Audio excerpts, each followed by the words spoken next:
বিএনপির জাতীয় স্থায়ী কমিটির সদস্য ডাক্তার AZM জাহিদ হোসেন বলেছেন, স্বাস্থ্য প্রশাসনের সর্বত্র এখনও আওয়ামী লীগের প্রেতাত্মারা বসে আছে। তাদের বদলে এতদিন বৈষম্যের শিকার কর্মকর্তাদের নিয়োগ না দিলে কাঙ্ক্ষিত সংস্কার হবে না।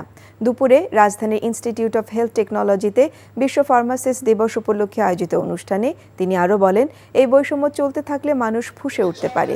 সঠিক কাজের মাধ্যমে সরকারের দক্ষতা প্রমাণ করতে হবে বলে উল্লেখ করেন তিনি। দেশের রোগীদের বিদেশে যাওয়া বন্ধ করতে হলে স্বাস্থ্য খাতের আরও উন্নয়ন করতে হবে বলেও মন্তব্য করেন।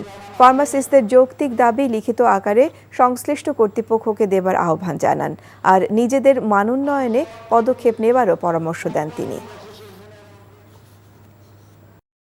I think I'm in love with you. ভালোবাসা কি এভাবেই হয়? ভালোবাসা এমন সব লজিকের ঊর্ধ্বে, জাস্ট ম্যাজিক। মেঘের মুলুকে তোকে নিয়ে ভেসে যেতে রাজি আছি, সব পথ ভুলে আমি তোর কিনারায় এসে দাঁড়িয়েছি।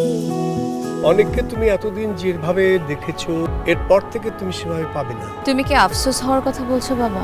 You are good human being. আমি আমার মায়ের মতো হয়েছি। কাজটা তুমি ঠিক করেছো। আমার মনে হয় তোমার বাবা তোমাকে অনেক ভালোবাসে।